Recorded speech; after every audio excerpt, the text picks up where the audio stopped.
What's up, ladies and gentlemen? ChuckfinleLP here with Let's Play Shining Force 2, The Ancient Ceiling, Part 10. Here we are in the 7th battle, and I've already looked through everything. I've already looked through all of the enemy characters and everything. I didn't power level in this fight just because I didn't feel I needed it. Needed to do it for Slade. I could probably do it with everyone else since they're level 8, but just progressing through the battle regularly should be sufficient. All of these enemies, the Galam archers and the mages and everything that's around here, are not giving him enough XP to really justify taking the time to power level. To be totally honest, I mean, a Galam Knight, the new character in 2 battles ago, is doing nothing to Sarah. And of course, she does have a little bit higher experience points than what an average healer would at this stage of the game. But mages aren't giving anything. No soldiers are giving anything right now. The only ones that would give out good XP to pretty much anybody would be the dark smokes. And once I get up there, I'll give out XP. Where and when I need to, of course, but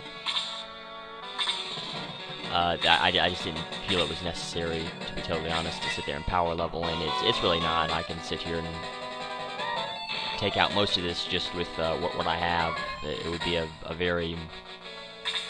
this is going to be I wouldn't say relatively short, since there's so many enemies on the field, and you have to sit there and deal with them, but this should be a relatively straightforward fight. It won't be too difficult. I will not be using Kiwi at all.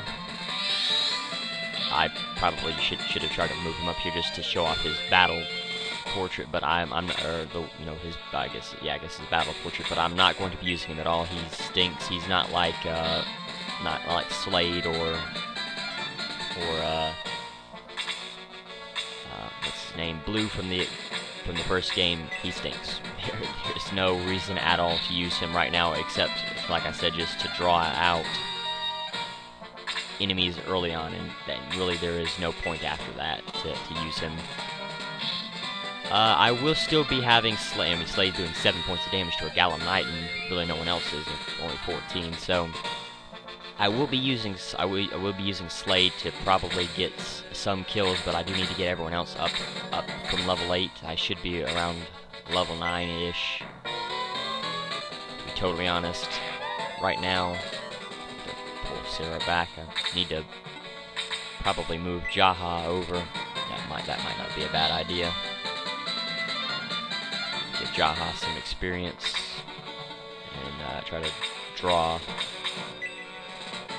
the attention of that knight away from Sarah. But the only reason why I'm going to continue focusing on Slade as much as I am, and like I said, I do want to use him towards the end of the game. And you can see we are already level 10. If you remember, and I'll go ahead and show off Kiwi's battle image or battle portrait real quick, but this is the only time I'm going to. So he throws his helmet. I guess we're supposed to be level 7, so we're okay. We're right a level ahead of where we're supposed to be, but like I said, he stinks. Utterly useless. No reason at all to continue using him, but you can see we're almost level 10. We're almost level 10 with a lot of our party. But this game is bigger and longer than Shining Force 1, so the time to promote is a lot longer. You cannot promote any of your party until they hit level 20, and a lot of guides and a lot of people suggest waiting until you hit level 40 to promote. Kind of like in the first game, people were telling you to wait till level 20 to promote. I will not be doing that. The farthest I'm going to wait is probably level 25, if that. I'll probably just wait until every single one of my party members hits 20, and then just go from there, trying to figure out who needs to level up from that point on. Like if my highest party member is 22, I won't use him again, and then I'll just have everyone else be brought up to level 22, and then promote from there. I'm not going to wait till level 40. It will hurt in the long run, just like in the first game. You it did it. The results with my party would have been a lot better if I would have waited until level 20, but there's really no reason to wait until level 20. To be totally honest, I think I'll go over here and heal Bowie and get more XP from it anyway than attacking that Galam Knight. To be totally honest, I don't think you can do a whole lot of damage to him. But yeah, that's something that I haven't pointed out yet, and I figured, you know, now would be a good time as any, because I'm explaining what I have to do with Slade and why I'm trying to give him a lot of attention where another party member I really wouldn't. I wouldn't keep using a party member that's level 9 if under different circumstances. But Slade, you have to sit there and just drag Slade with you every single battle to get him to level up properly. He just, in this current form that he's in now, and really until you get the next knife, he stinks. I mean, you can see he's doing well now, but enemies that are several levels behind us and several battles old, and you know, that's really what it is. But once we get the new enemy rotation in, he'll start to do less damage and take more. So I'll have to be careful. That's probably when I'll decide to power level with him. But you know, until that time, I'm gonna have to be careful and just sit there and, you know, whenever he can attack something, go ahead and let him attack. But I also need to focus on my other party members, and that's one of the reasons why I never actually. This is the first time in this game, just kind of like with Shining Force 1. This will be the first time that I have brought my party evenly level-wise. You know, most of the time, like with Shining Force 1, my main damage dealers are the ones that would get the experience because they would be in the front lines doing damage. My mages, somewhat, not all the time. You know, they would just really depend on whether they could get up there to attack or use any spells. To be totally honest, whether they got to level up or not. My healers never did. Like I said before, I've actually had healers, low in particular, that didn't level up until you fought, until you got to the battle where you got the Sword of Light against Michaela. And so, you know, but this is, like I said, this will be the first time I've done that in this game, or at least for this game. So I'm hoping the results will go better than what they did in Shining Force 1. I definitely, during my playthrough of the game, I definitely hurt Domingo by holding him back so many battles, thinking that he needed to be held back, when actually I should have leveled him up with everybody else. At the same time, you know, there was no way getting around that he was going to be several levels ahead of everyone else, just because he started out level 10 unpromoted, or without needing a promotion. So that definitely did hurt me. You can see the Dark Smokes, they are classified as flying enemies, so they will dodge flying attacks a lot more often than just like a flying enemy would. And you do have to be careful with the mage around. We do need to spread our party out a little bit more and try to make sure that no one takes a whole lot of damage. Oh, wow. Yeah, Slade's actually doing pretty good. I figured he would take a lot more. Oh, wow, really? Perfect. Went straight for Sarah, did he? Ooh. Silenced. Silence. I think that's something that you first see in this game, and I'm not 100% sure exactly what it does. It might stop you from attacking or using... I think it's attacking, because Dispel may be the same thing. To be totally honest, like I said, I believe that's something new for this game. You don't see silence too often, and this is the problem with the Dark Smokes. As I said in the previous video, they silenced again. Well, thankfully this kind of stuff doesn't stack, so she should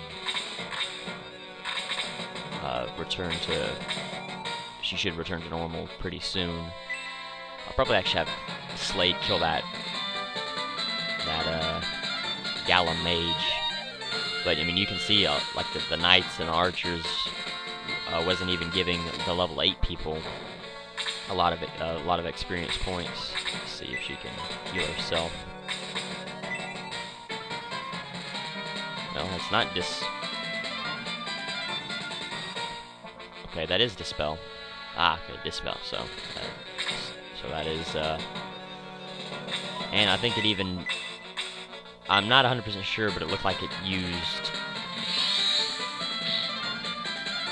some MP for that. So you do need to be careful if that is the case. I really wasn't paying that much attention, so I'm not 100% sure if it did end up using a MP or not. Which would be wasted MP if that was the case, but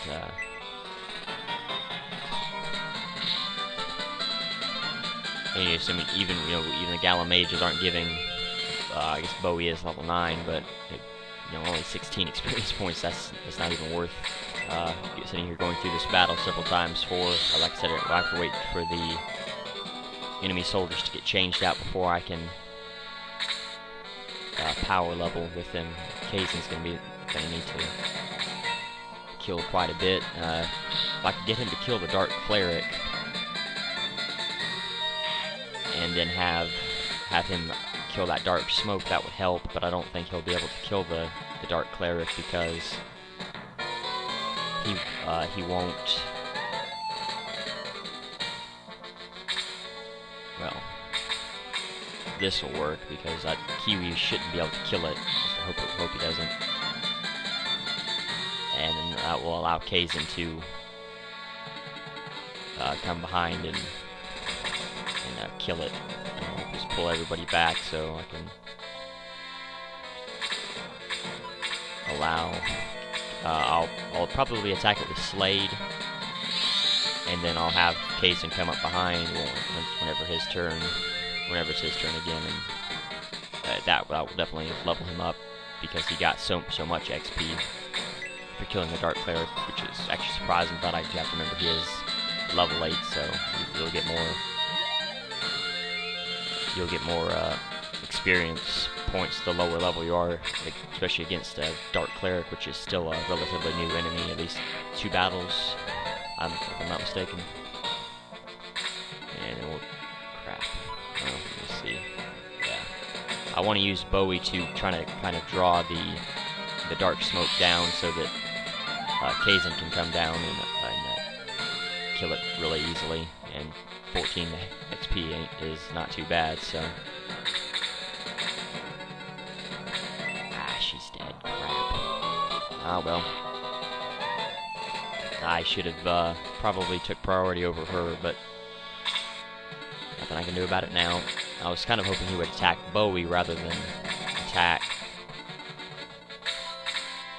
who he did, but it is what it is. I actually did not expect that to work. That's good. And then, like I said, he'll level up to 9, so then I'll just have to give him some more XP after this, and then he learns Muddle at level 9, which I didn't use Muddle in the first game. I'm not going to use Muddle now. And let me see. There's going to be a lot of dialogue after this, so I'll probably go ahead and end the video here, and then the next video will be some town stuff, so I'll save the dialogue for then. So, thanks for watching. Next time we'll listen to all this dialogue, and then we'll go back into town, and we'll do all that again. So until then, later everyone.